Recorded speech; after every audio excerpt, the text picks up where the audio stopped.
Ipswich 1, Southampton 2. Welcome to Blue Monday, an Ipswich Town podcast.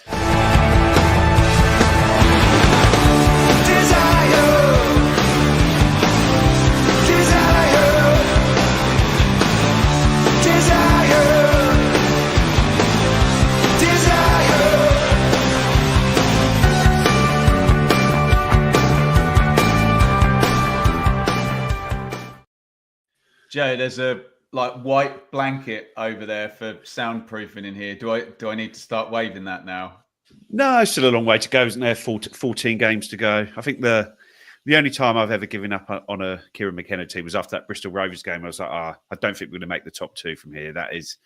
I do feel like that's where I feel at the moment. So hopefully we'll turn our form around like we did after that so successfully. But no, it was a very, very low moment when that goal went in and we couldn't get anything back. We didn't even have a shot after that, did we? After that, it was I felt as deflated as I have done at Portman Road for some time. It felt like a sort of final nail in the coffin in some respects, but there's 14 games left. Generally, under Kieran McKenna, February onwards has been our time, hasn't it? Our time to shine. So hopefully it is again this year. Damaging defeat, Dave. Where's your white flag? That white flag's not quite tell me where to stick mine. Can we just get this out of the way now? Give me a C. Give me an R. Give me an A. Give me another A and another one and a P. Yeah, no, it was. Should we wait for the first goal for that, Dave? Yeah, it was disappointing, wasn't it? Very, very disappointing. And it was a game that, obviously looking at the fixtures upcoming and the fixtures we've just had, it was the one game you think, right, this is 3 points. Get these 3 points, move on, and let's see what happens after the cup game and Villa. But yeah, wasn't to be. Yeah, extremely. Someone said a gut punch, and it was yesterday, wasn't it? Joe, why have we been so bad in the head-to-heads at home? It's strange, isn't it? Because our home form was quite good at the start of the season. We were drawing a lot of games. I know, and we were drawing games, but it looked like if we had a little bit more luck, we'd have won them. So like Fulham, Villa, Leicester, and then I haven't checked the stats, but it feels like the last sort of 2 months at home, we've just lost every game other than the Chelsea one we won. It feels like sort of Palace, Bournemouth, Brighton, Man City yesterday. It just feels like every game at home, we're not even getting a point anymore. And yesterday, how we didn't end up with a point is beyond me. But it is just how it's going at the moment, isn't it? And it's not great. We're just, between our two goalkeepers, we're not saving any shots at the moment. And that's killing us, isn't it? It's been a few games like that, isn't it? And you look at Brentford away. Look, Bournemouth at home was the classics. Just take the point. Yesterday would have been disappointing enough, dropping 2 points, but at least take the point. And look, there's 3 points there, and it all looks. Even 3 points looks a hell of a lot better, doesn't it? But yeah, not great.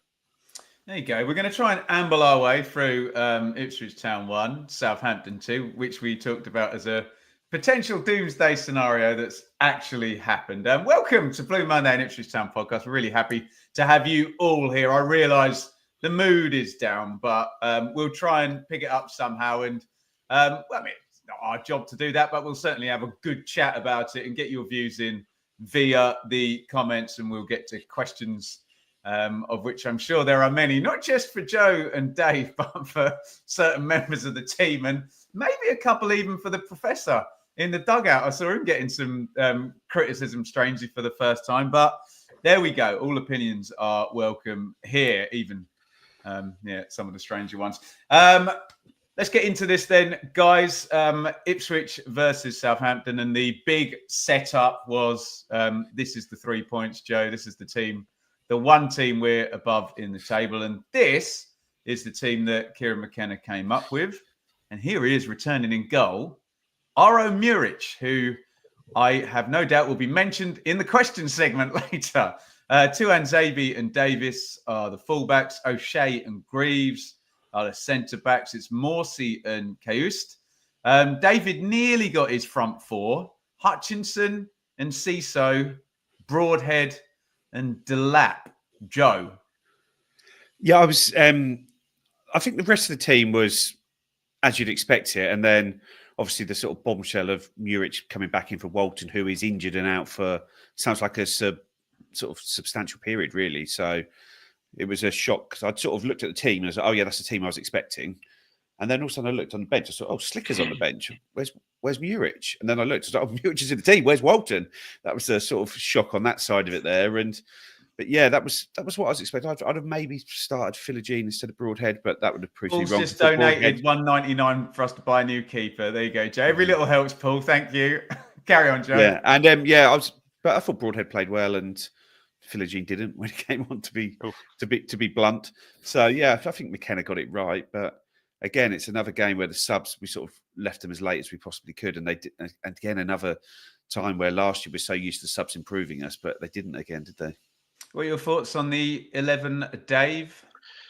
Yeah, I think we just, we assumed that, I think if seeing the team, we assumed that Walton must have had an injury because I couldn't see him changing again, despite perhaps one or two little sort of digs at him last week, but perhaps one or two of certainly the first Liverpool goal. Maybe people thought perhaps he was at fault for that. So yeah, it transpires he's injured and out for the foreseeable. So yeah, Murich, Broadhead, Broadhead probably did deserve the start. He's shown up well in games when he has.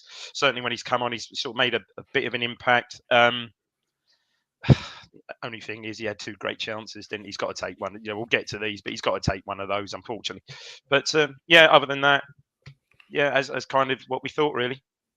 Southampton team was Ramsdale in goal, Bree, Bednarek, Harwood, Bellis with Wellington and Walker Peters wing backs, Aribo, Ugachukwu, Fernandez, Grunbeck, and Onuachu. And Dave, we're kind of discussing about the relative merits of these two teams compared to the 3-2 game at the end of last season.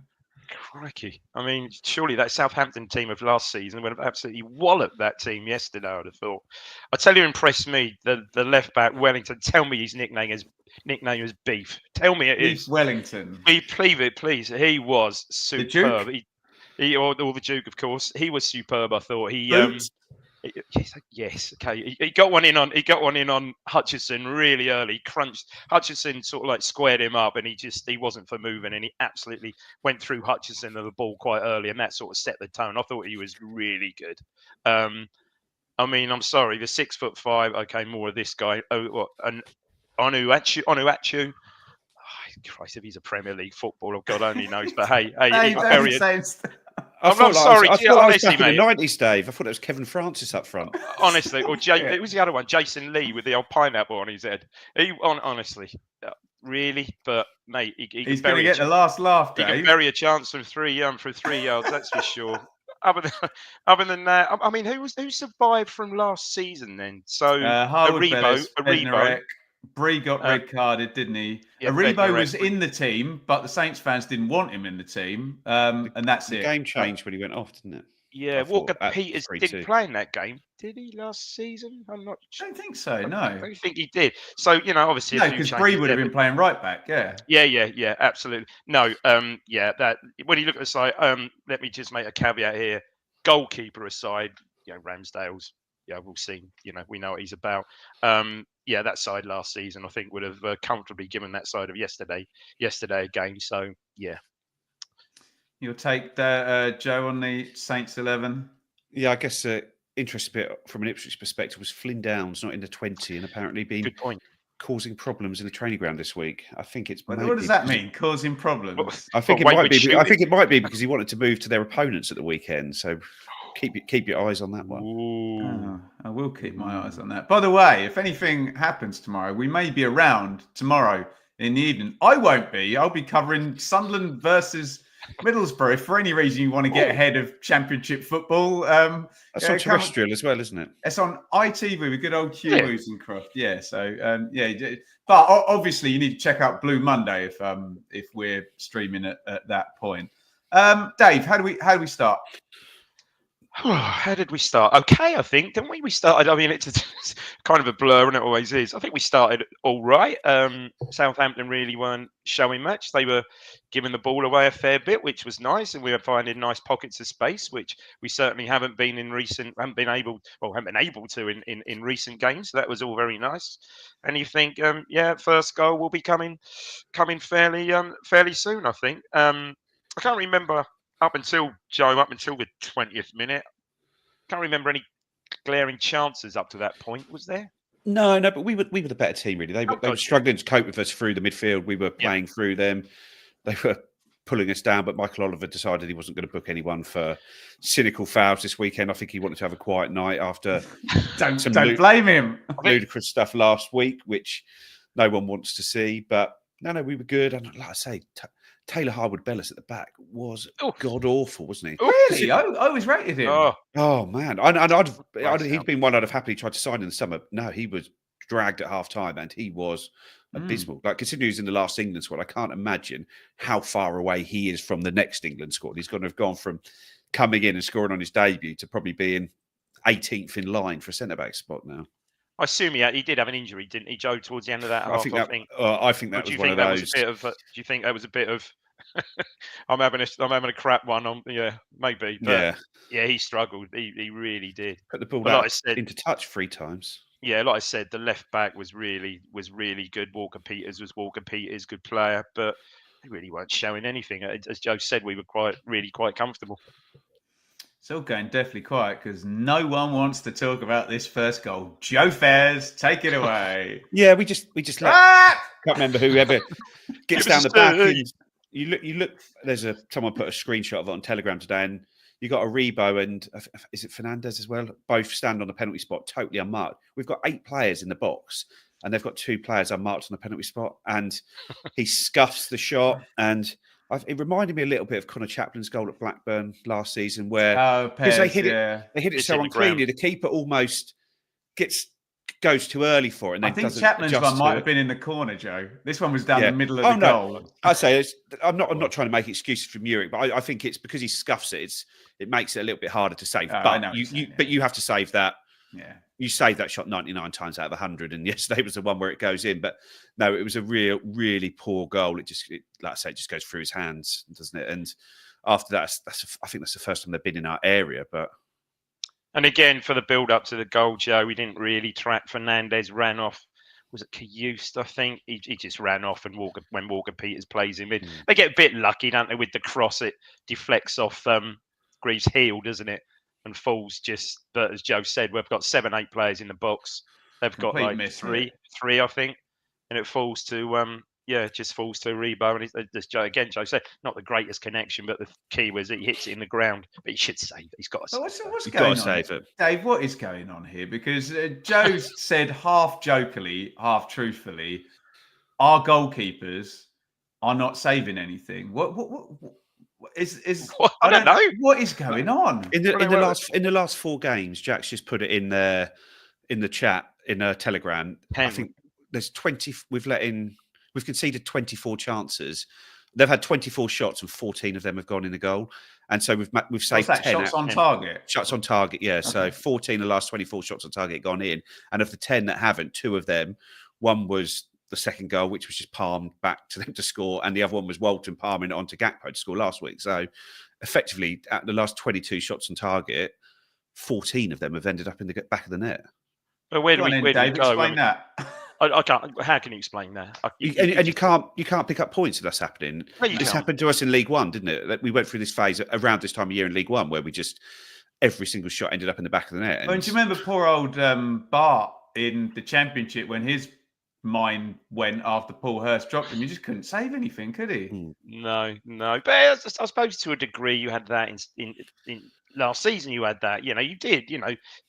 Don't kid ourselves. We still conceded 60 goals last season. Yeah. But obviously we're outscoring everybody then, so perhaps it was masked a little bit. But yeah, look, obviously we'll get onto the boys will do the commentary preview show on Thursday. But you would think that. You going to goal on? Well, you're going to think that Slicker's going to play. Surely Slicker's going to get a game. You would think so, just to see if he's good. perhaps you can't really tell from that, but just to really see if he's got something about him. He doesn't Do look that. we go back in the market? Well, Joe, God knows. I don't know. Can I'd we? say if Can we have a Christian's loan? Are we allowed a loanee? No, but if Paul Christian Gerrard? Walton is out for 10 weeks or That's 8 true. weeks, then Yeah, you have to. we're very, very Quite tight. light in that position. Yeah, you could do because with not someone played in any for the senior bench, football, couldn't has you, he? Joe? Thingy's Yeah. back at Rushworth. I just saw that. Yeah, Rushworth's back at as at Brighton, isn't he? But you could just see how much confidence that Ramsdale gives them. He's just a class goalkeeper. There'll be about 10 Championship clubs in for Rushworth if he's available. Well, no, they've pulled him back won't because he? they've pulled him back because Jason Steele's injured. Yeah. So to cover that. Yeah. But he was our number one target in the summer. We wanted to sign him on a permanent, but Brighton only wanted to send him out on loan. And it does feel Where like did he go, Joe? Hull, but he didn't Hull, play a of huge course, amount, yeah. and he just got into the team, played the last 3 or 4 games, and then he's been pulled back to Brighton. So it's going to end up a wasted season for him. But yeah, we really, like I say, if there's any chance you can revisit that deal, I think you've got to try to. How was the response, Joe? Good. Yeah, we came back into it really well. We didn't sulk. We got straight back into it, and it was only a few minutes later where Liam Delap puts a little volley, sort of a knockdown from Broadhead, and he flicks it towards goal, and it goes a yard over the bar, and then ball breaks down in midfield. Broadhead plays it first time into Delap, and the defender looks like he's getting there. Delap just nips it in front of him, through on goal all the time in the world. And Ciso comes up on his right hand side, and it could have easily squared it to him, but that guy with that much confidence and Forby's in at the moment just rolls it past Ramsdale, England's Aaron Ramsdale, into the net and makes it look so easy. And we're back on terms. Yeah, really, really good goal. You say that, Joe. Formy's in, which don't get me wrong, he is. But first goal in open play since Tottenham, I think. So yeah, he showed a lot of confidence there. There was no way he was going to pass that. He looked really cool when he went through. He stroked it past it. Maybe in Ciso helped him a bit. He could have easily rolled it there, but no way. Any good centre forward, you're gonna attack that or try to attack that one away. And Devil's advocate on his price tag. Devil's advocate, Dave. If he takes the hit from the centre half and you get a dog so there and a red card, would that have benefited us more than the goal? Well, look, there you go. Yeah. He's just too good. I think that wasn't Harwood. I think it was Bednarek. I think. If he catches him and he goes down there, well, hang on, it's Oliver. It's probably a yellow card. No. To be fair, that would have been a straight red. There was just nobody else there. No. But yeah, he strokes it in brilliantly. And again, we're really forcing it. So what was that, 31? We're really forcing it for the rest of the half, but 2 really good chances that you've got to stick one of those away. Yeah, really good from Delap, isn't it? Great brilliant run on sort of with the outside of the foot. Broadhead, and Delap plays it right into his path. He doesn't even need to break stride, but I guess he's on his weaker left foot, and Ramsdale gets out well. And it's a good save. It's a good goalkeeper, comes out, makes a good angle. And Joe, do you know what? Far be it for me to criticise Broadhead, because I bloody love him. But when we did the Marcus Stewart interview, I said to him, when you go through, do you always have the finish planned? And he said, no. You wait and you see where the space is and what the keeper does. And I got the idea, Joe, that Broadhead was always going to dink that, and the dink wasn't on, was it? No, maybe not. I guess on your wrong foot, you sort of do what you're most comfortable with, maybe as well. I think someone put it in the chat earlier. It felt like the Norwich game where Broadhead missed 2 sort of really good chances in the first half. Surely with your wrong foot, you absolutely lash it, don't you? Or go through. That's not his style. It's not his style, though, is it? Dave, often the finish there is through the keeper's legs, isn't it? Yeah, hit it low. But look, if he chips him and it goes in, it's a great finish. And then there's one just before half time, isn't there, Joe, where the ball breaks to him and he just takes again. It's on doesn't get the shot away, does he? His wrong foot again. As he tries to work it and just doesn't get the shot away. I think he hits that first time, and ironically, in another parallel universe, that falls to Connor Chaplin. It's typical Chaplin position, and he absolutely buries it left foot. But yeah.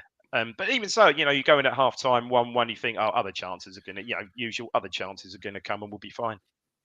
So half time, as Joe's already pointed out, Harwood Bellis is going to get the hook.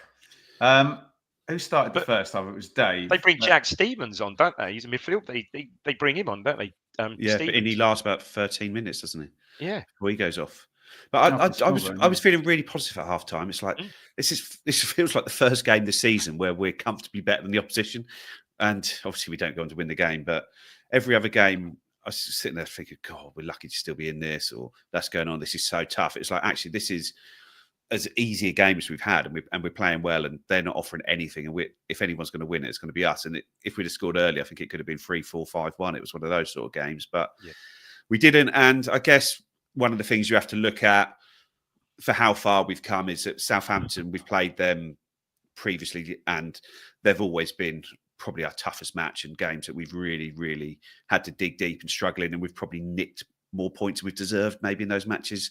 And we were much better than them yesterday in the same way we were much better than Leicester at Portman Road as well. So I think when people talk about the recruitment and has the team moved on, I think these are the teams you need to compare it to. And I think the team has moved on. You just don't notice it because the gap is so big to the 17 teams who are looking like they're going to be the same 17 Premier League teams for 3 seasons on the bounce now, and with all those windows to build their squads. And Joe's right, Dave.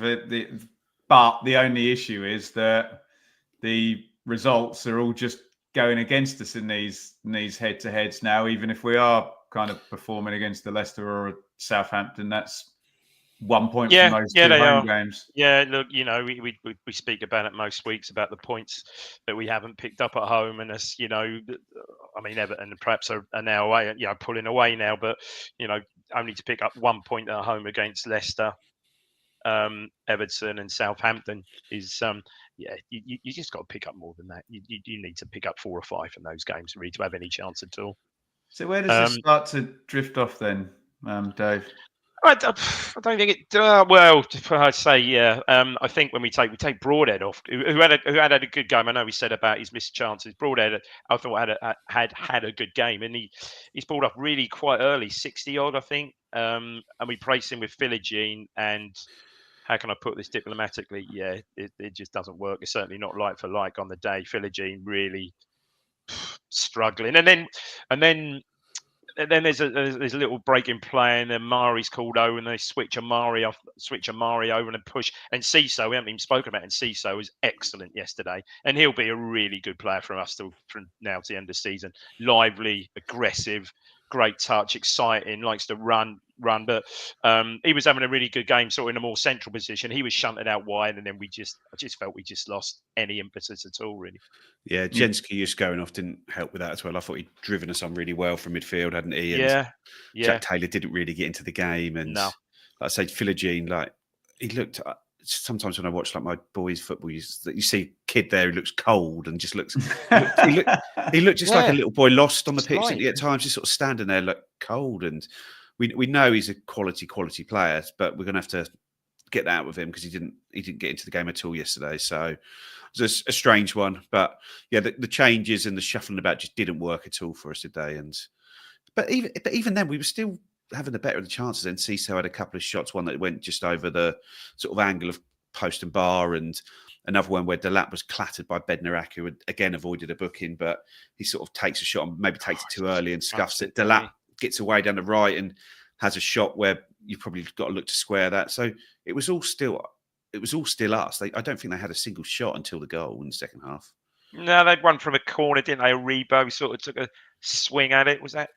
Yeah, that was second half, wasn't it? But no, they barely got in our box at all until the what was it, 87th minute? Yeah, it's a horrible goal. I think Delap loses possession up the high up the pitch, and it sort of breaks. I think Taylor tries to foul him, doesn't he? Hernandez, is it? But the ball then breaks to, I think, Lallana, who plays it wide to Walker Peters. Dave, can I jump in there? At this point, it's 4-on-4, and it's jogging speed from both sides.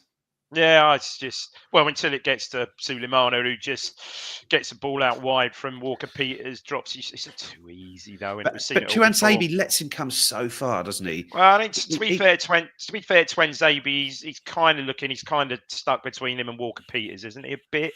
He just backpedals all the way, and by the time you do it, Suleimana's like 16 yards out by the time. But then. And then Morsey comes in, and he doesn't really do anything. He doesn't really have to do a lot. And it's good shifts on his right foot. Hits a good early shot. Initially from what I saw, I said to my lad, I said, decent save. But he's not pushed it out. He's not pushed it away. He's pushed it out. And I'll just say the big lad reacts before Greaves, and he's there from 3 yards.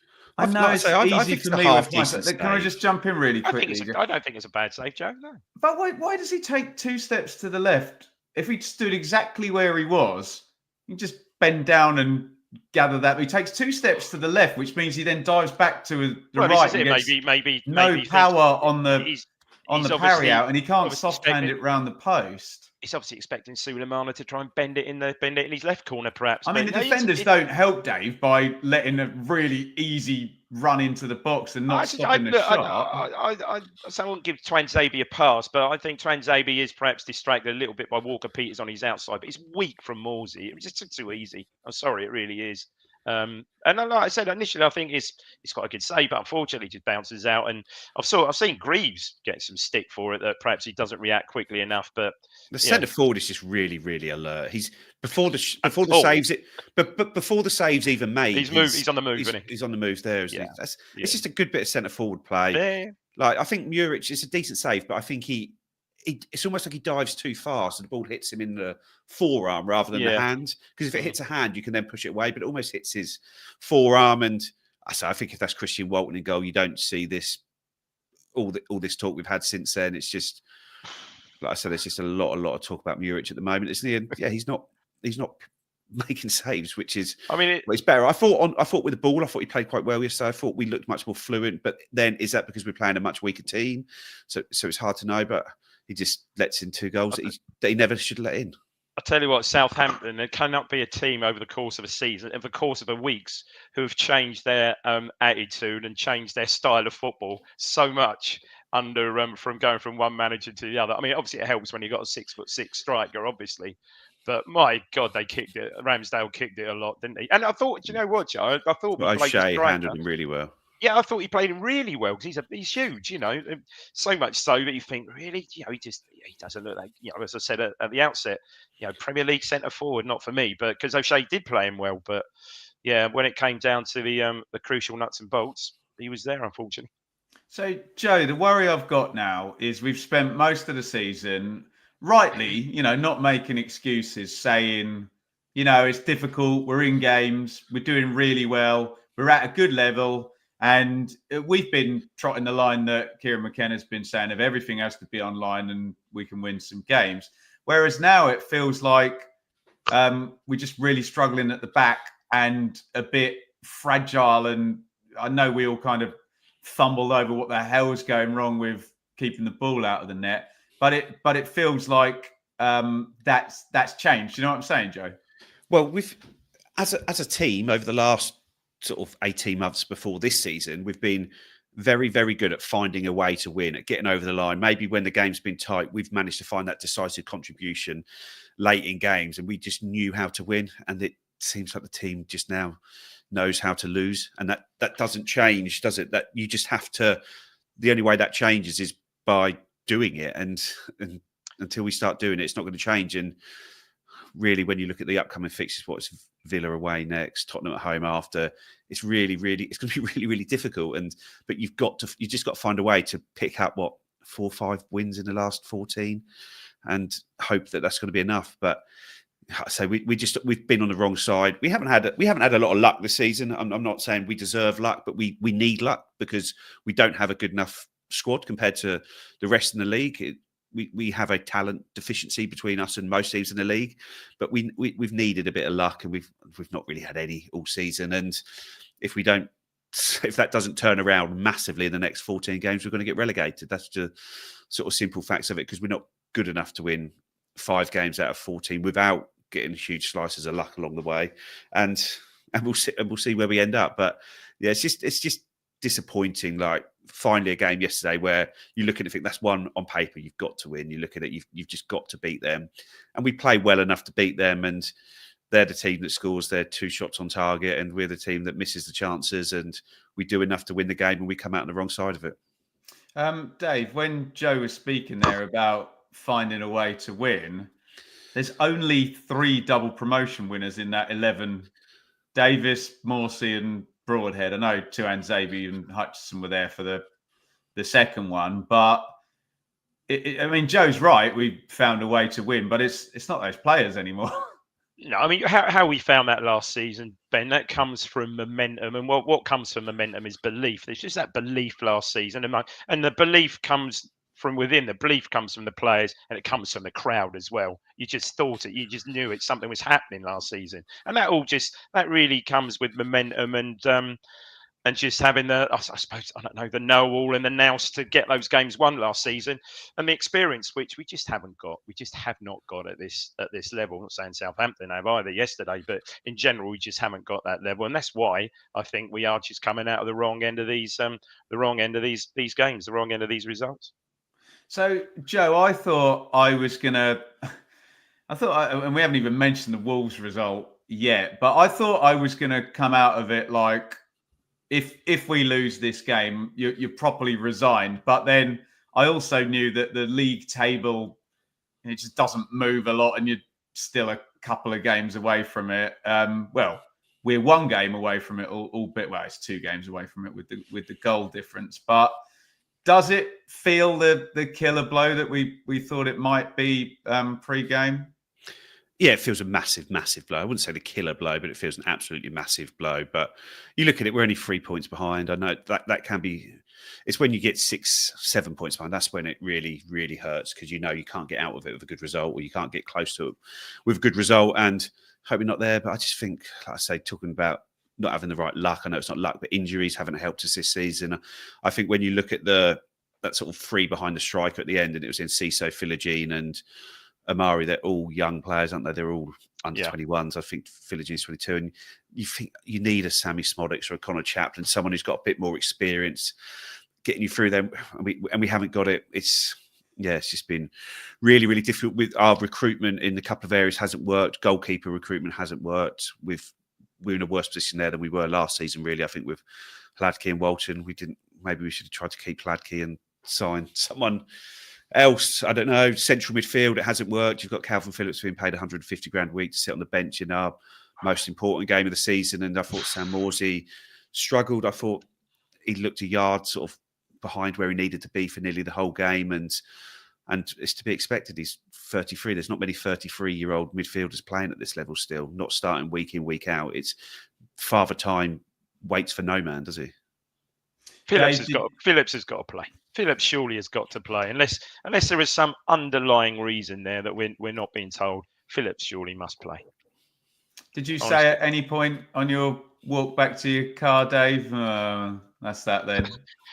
Of course you did, yeah, because looking at if you can't, no disrespect, but if you can't beat a team that's accrued 6 points all season and were on target to beat Derby's record, I think they need another 3 points now, so they should be all right. They've only won one game fewer than we have now. Well, no, I mean, very good point. 3 games out of 23 were won.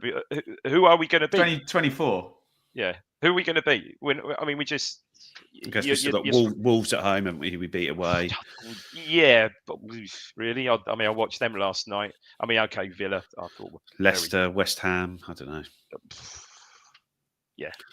But all these ones that we all these games that we might have a chance of winning, we've got to win all of them now. And we haven't done so, have we, so far this season? Never really. Yeah, no. I think someone's made a point there. Davis, I think yesterday was poor, as someone said. If he's not really making the assists and getting involved there, then I don't know. You've got to you've got to think, what is he? Is he due for a rest? What is he bringing to the team?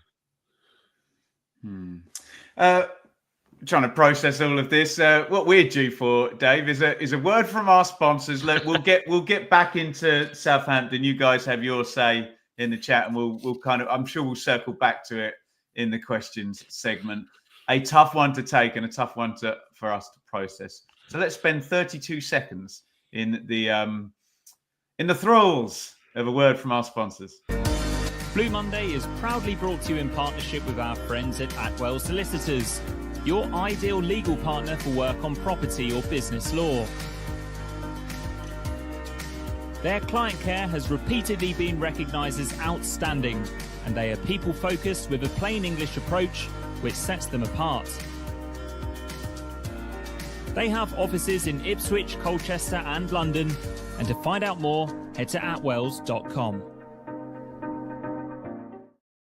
Thank you to the wonderful people at Atwells and the wonderful people at One Stop Badges as well. You can see that below, Dave, if you're watching live on YouTube right now. And if you're listening on audio, you can head over to YouTube. Just check in the description to get your discount over at One Stop Badges.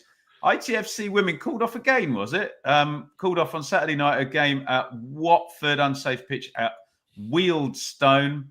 Announced the re-signing of Ruby Doe on dual registration from West Ham for the rest of the season. Hoping to get a game away at Lewis if it isn't called off. In terms of shows this week on the podcast, maybe you might hear from us tomorrow night as deadline day. Slam shut, war chest, over the line, deal done, yellow tie, bollocks. Yellow tie. Thursday night will be the pre-match for a well-earned rest from the Premier League and Coventry in the FA Cup. We'll be back with the Flagship, obviously, on Sunday night. We're going to be all smiles, Joe, on Sunday. And then next week, we're back in, Villa? So we'll be back with Rewind as well with Dave and Craig, the big full slate next week. Right. Bloody Wolves. Here comes the Premier League Roundup in association with Innovation Labs.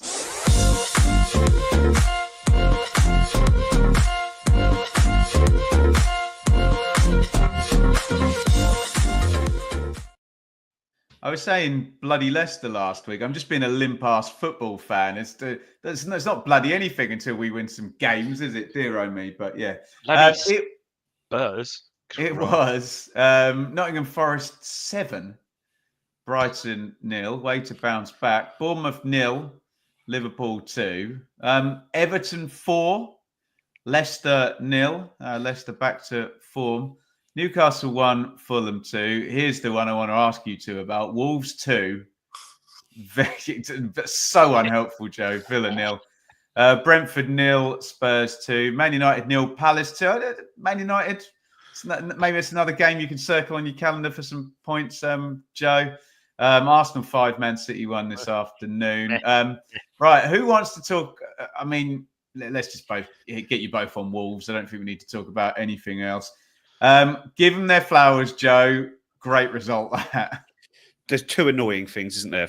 Firstly, it's Aston Villa haven't won after a European game in the midweek. They've won once, but they haven't won in the last 6 since September. Yeah. And had Villa dropped out the top 8 as it looked like they were going to on Wednesday, we'd have been playing them in between their knockout ties. They'd have had the first leg on the Wednesday, us on the Saturday, the next leg on the Wednesday. So that's obviously made that game harder than it probably would have been without that, because they'd have prioritised the Champions League.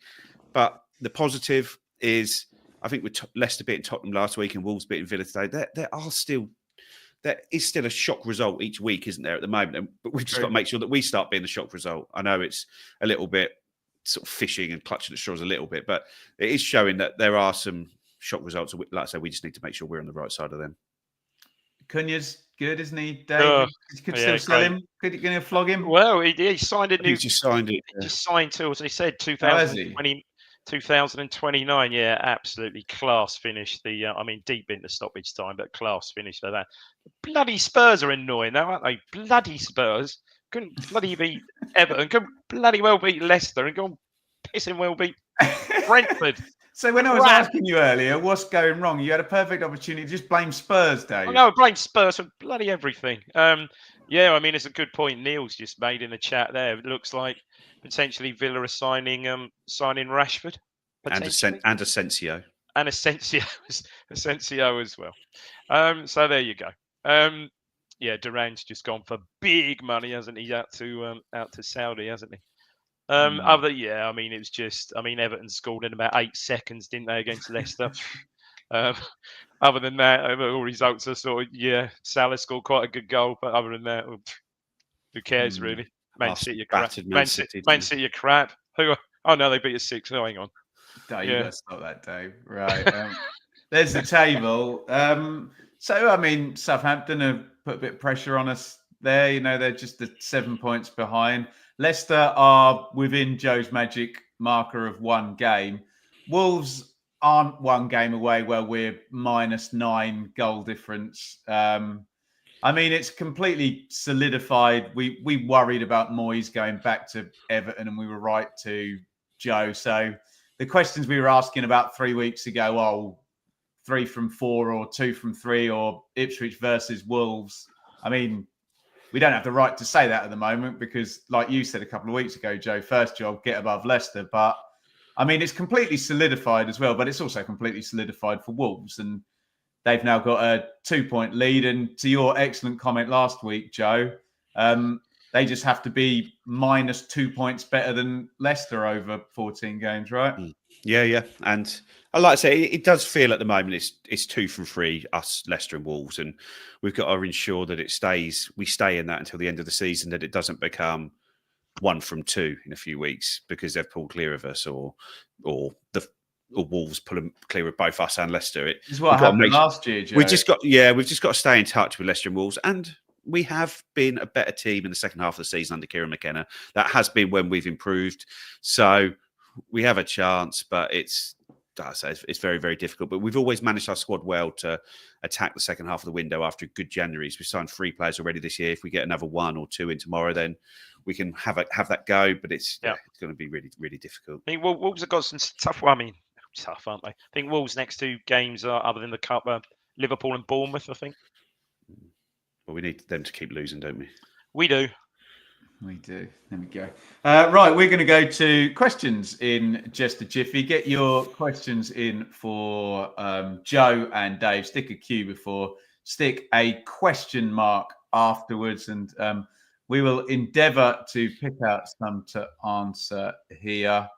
What do we got right here? Martin, what does this tell you about our recruitment, Dave? We don't seem to have the setup required at this level, and as a result, defaulted to signing lots of good championship players. I don't know if I agree with that second bit, Martin. I think we got who we could get in the situation. I don't think they defaulted, but I mean, we spoke about the Forest example of going to Europe, but that would have been even more ambitious. But take the first bit, Joe, from Dave, from Martin there. What does this tell you about our recruitment?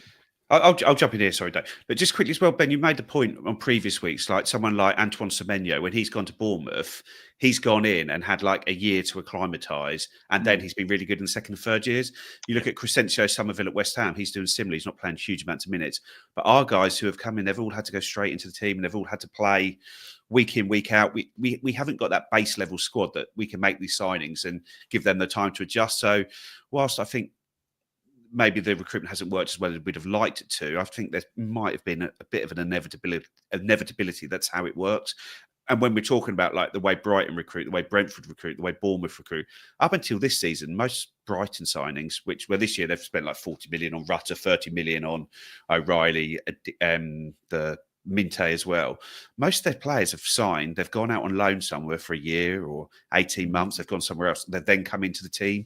Bournemouth, similar. And they've come in and been slowly introduced. Brentford, again, most of their signings are coming in, and all of a sudden you think, oh, he's really good. And he's been there like 3 years, and it's his third year that he's done really well in. So I don't think we just didn't have the base level squad to be able to make signings. And what was the alternative? Sign 4 players for 35 million and pay them 100 grand a week. And Joe, they probably wouldn't come anyway. Just to piggyback on your point, sorry, you can come in a sec, Dave, mate. Just to piggyback on your point on Brentford and Brighton, who both had playoff defeats in the seasons before they went up, not a back-to-back promotion, which is kind of hard because you do get a bit pillaged if you lose in the playoffs, but kind of the only way to build your team in the championship. Now, Dave, have you got anything to say on the recruitment, or do you want me to move on? No, I think Joe's right. I think we are just now suffering because of those back-to-back promotions, really. We were just, we've just been, caught out. As Joe said, we were never going to pay, 30 million for each for 4 players and pay them 100 grand a week. We're never going to do that. So, what you've got to think, if I'd say not a punt, is a bit, if these players could somehow have kept us or keep us up this season, we're going to be in a hell of a strong position next season. Hell of a strong position. Well, let me just jump straight to Paul's question, Dave. If we took this team into the championship, where would they? And this is the problem, Paul, is that if the majority, say you got 9 of those 11 playing, and you don't score 90 points in the Championship, that's considered pretty much a failure, isn't it, Dave? Well, yeah.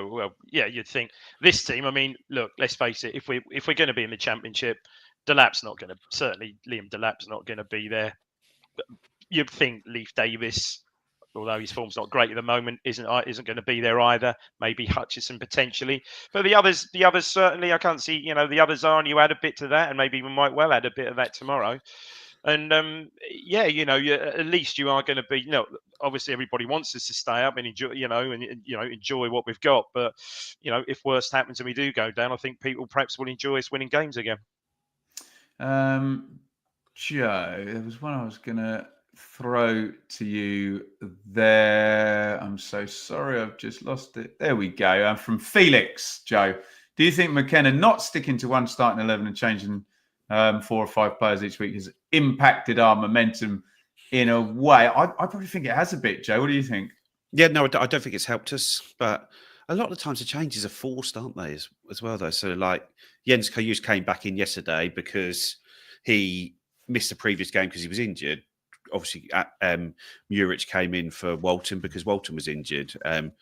But I don't know who it worked out. Maybe Broadhead, I guess it works out coming in for Burns because Burns was injured. So all the changes yesterday were really enforced changes, weren't they? So it wasn't and then Ciso started because he's a new signing. So that's your 4 changes you made there. 3 injuries or 2 new injuries, 1 returning from injury and a new signing. So whilst I think he's chopped and changed maybe at the back a little bit too much, I think we just need to ride out the Tuanzebe, O'Shea, Greaves and Davis as our defence. I think he's searching for something and he hasn't been able to find it yet. It's from LJ, Dave. Here's a sliding doors moment for you. Wow. Has anything gone right since Jack Clark hit the post at Fulham? The answer's objectively no, isn't it? He makes he makes a very good point there. Yeah, no, look, we were always going to be playing Mans following that game. No, it was the very next game after that, Brighton, I suppose, wasn't it? After the cup game. It's a very good point. We've said, well, not even if he scores. We've said this: if the ball hits the post and goes wide, you reset again, don't you? And chances are that the penalty isn't conceded. So, yeah, you can. It's a perfectly valid point.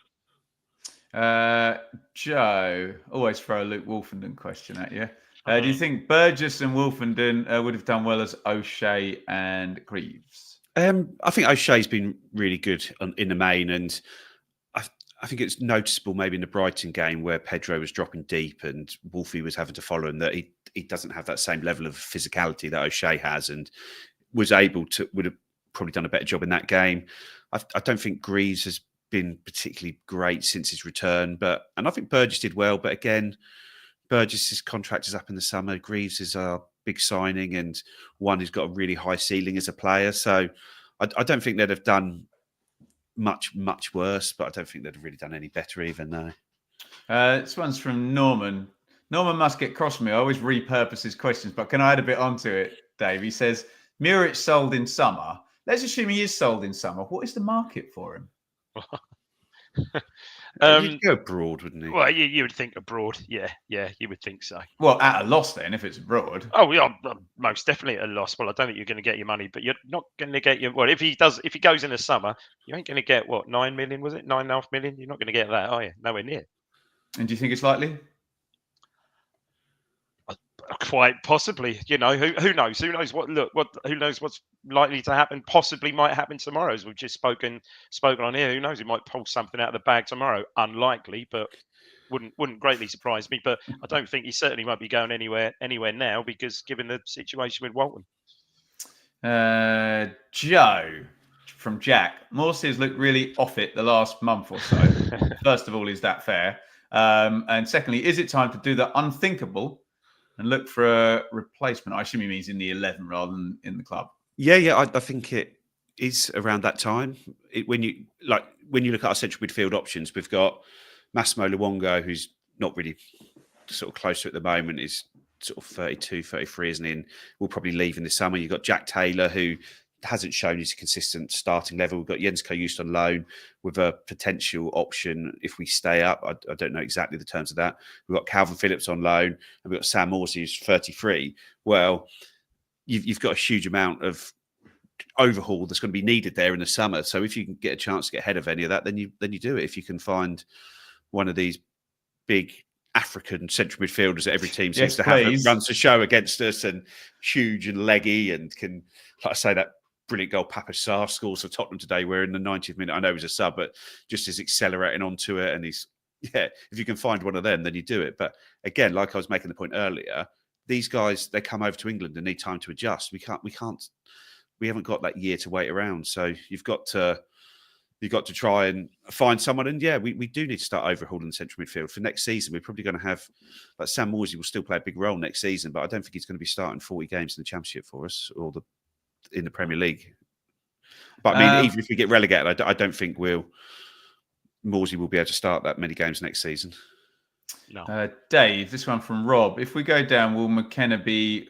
I'll leave the last bit off and just say, will McKenna be leading us? So what's the situation with McKenna then? Because I said in the summer when we did some of our most watched shows, actually, when there were big links, I said he's the hottest managerial property in English football. And that was with no word of hyperbole. Oh, absolutely. If we're relegated, Dave, there's still going to be a big market to take him, isn't there? And it's going to be easier to get him, right? I guess, but surely his stock will have certainly gone down somewhat. So, yeah, certainly. How much, well, though? don't you think? Well, surely. It has to... Look, let me answer. It has to have gone down from being the hottest property. But I come on here every week saying how stupid the system is and how difficult it is for anybody to do anything. So you've got that in your back pocket of how much is it of a surprise Ipswich getting relegated? Certainly not as much of a surprise as Ipswich getting a double promotion, Dave. Don't get me wrong. He's still at a level. Crikey, look what he's done. Look at his CV so far for a relative 38-year-old young manager. Just absolutely incredible. But perhaps, certain, if we ever known he was close, certain jobs that he was touted for last summer, perhaps Chelsea, maybe Brighton. We spoke about that. Well, yeah, you couldn't see anyone of that ilk come calling again. So who knows? He's got a long contract with us now. He's extremely, as far as we understand, extremely well paid. Hopefully he would be, if the worst happens, he would be up for the challenge and would hopefully lead us straight back up again. We've seen, okay, let's put Luton to one side. Perhaps they were a different case, but look, seemingly it looks like Sheffield United and, well, Leeds could have a big say in that, but quite possibly Sheffield United and Burnley will bounce straight back. So you would think if the worst does happen and he stays, would be an equally as good a position, if not better than the position. It'd have to be a Premier League job, Dave, wouldn't it? Of course it would. Yeah. Joe, where was this one I was going to throw? AD kind of asks, where are our wins going to come from? You kind of alluded to this. Can I just add on top of that? I remember in the last relegation, when we actually won games, and I think everyone can remember them, it was like Swansea that was a bit of a fluke, and Rotherham that was a bit of a fluke, and who else did we beat? Leeds on the last day of the season. Weird. And it just felt, Joe, that we just weren't good enough, and because, by virtue of the fact you play 46 games, you fluke a few of them. Are we anywhere near that this season, and the wins are just going to come when we get a bit lucky on a certain day, and otherwise we're not going to be winning? I hope that's not the case. No, because we have been in the majority of the games this season, haven't we? And we just haven't been able to compete where it matters in both boxes effectively. We haven't scored enough goals from our chances, and we've conceded too many from the chances we've given up. So, like I say, no one expected us to go to Tottenham and win, and we went there and we played well and beat them. Wolves, I guess, was one of those ones where that did have a circle around there saying, if you could win this one, it would be good. Chelsea at home, again, was one where we thoroughly deserved the win and, again, wouldn't have been expected, I'm sure. I think yesterday was the first game that we were the favourites with the bookies, the first game in the Premier League all season that we were the favourites. Number 24. Yeah, so that is what we're up against. We are probably the weakest squad in the league, infrastructure-wise, and I think someone put there when we talk about McKenna there, he has made us competitive. We're the most competitive of the 3 promoted clubs currently, aren't we? So it's just a case of trying to make sure that, like I say, you just want to make sure you finish above those 2 in the first instance. You want to prove that you're the best of the 3 that came up, and then you just got to hope someone else poos the bed. The issue is, though, the longer you go without a win and picking up these, start to picking up these points, it then gets to be a mentality thing, doesn't it? Exactly. And you're like pushing bloody custard up a hill or whatever. The one thing that worries me about when you look at the last relegation from the Premier League is that we had Matteo Serini, who was a better keeper, but it seemed that didn't get on with the squad, or the defenders didn't really want to play with him. And then you had Andy Marshall, who was a worse keeper, but seemed to do it, but just wasn't really up to the quality. And this year, I think we're doing the same with Walton Muric. I think Muric is a better keeper, but doesn't really work here. I don't think the defenders have a huge amount of confidence in him. The crowd certainly don't have any confidence in him. And there's a lot of abuse heading his way in the ground. And you've got Christian Walton, who's probably not good enough either. So we're in a situation where you've got your main keeper is struggling and your backup keeper isn't good enough. And what do you do? What you do is you put Neil's question up, because he's obviously read our format, Dave. Because we've got to quickly talk about Coventry. What do we do Neil. in the cup? So, Dave, let me just tell you a little bit about Coventry at the moment, who have just gone on a 4-game winning streak. And actually, probably more helpfully, we're 10% down. I had a look at 5th place in the Championship on the average points totals. So it's a low tide at the moment. So the door is wide open for a Norwich or a Coventry. Don't even go there. No. Or anyone particular. It's tight, isn't it? It's really tight. Dave, I can't come on here and say, Coventry can really focus on the FA Cup because they're just, transitioning under Lampard and getting ready for next season. Where are Coventry in that mix at the moment after 4 wins? Pretty good. I think they're like 3 or 4. Let me just get the table. I think they're like 3 or 4 points off the playoffs, but it's proper poor. Blackburn are projecting. It's a top 4 with 10 points clear, aren't they? Yeah, and Blackburn are projecting 69 points in 5th place, which will obviously go higher than that. Coventry are 3 points off, but you could get a Middlesbrough win tomorrow. Ben, we said this last week, didn't we? The week before. So you remember back last season, you were saying, Dave, we can't drop below that 2 points a game. Drop below that 2 point, bloody disaster. I mean, right, wasn't I? I think someone just pointed out in the chat that they play midweek, and thanks, Neil. They play midweek and they play Leeds, which is a bloody hard game at the moment. Is that a full round of fixtures in the week? No, just an ad hoc. The teams that have got FA Cup games. So going out. Anyway, they're on a good talk run. to me about Coventry, and the question was, how does the professor approach it? Yeah, I mean, we put, thinking about the side we put out against Bristol Rovers, very, very competitive side, wasn't it? Muric was in goal for that. Yeah, we left Walton out. Muric played in goal for that. You would think he's got to give Slicker a game, hasn't he? Don't you think, Joe? I'm not sure. It's a difficult one, isn't it? If you keep Muric in, but I'd keep Muric in and keeps a clean sheet, hopefully. But you end up changing the whole team, don't you? Because you're going to bring Godfrey in, you're going to bring Wolford in, you're going to bring Burgess in, Connor Townsend's going to play. Hurst is going to play. Godfrey. Yeah. Jack Clark, Godfrey. I guess you find a way to get him in there. Ben Johnson will play. It's more than a competitive side, isn't it? 58 minutes before the first Johnson. Well done, Joe. We nearly went. He's done well there. And you've got, you keep the heavy hitters on the bench. Maybe I'd give Jack Taylor, maybe Massimo Luongo. You'd probably give Philogene a start. Yeah, definitely. So it's going to be a competitive side, whatever. It will be interesting to see what he does with a keeper, because you would think though, with Walton out, aside from what if nothing happens tomorrow, which I don't think we think it will, with Walton out for the seemingly next few weeks, Slicker's just unproven, isn't he? So surely. That's why I think perhaps he will get a game. I'm not seeing that. I'm not seeing that. Well, even last season, where Slicker played the first 2 League Cup games, I think he did. Bristol Rovers, and then one, wasn't it? I think he didn't play brilliantly at Reading. I think it was, and then the next game in the third round, Hladky stayed in the team for the game. We didn't rotate the keeper. We kept Vass in for that game. So the Wolves did. You're right. Yeah, so I don't think he was seen as ready at that point.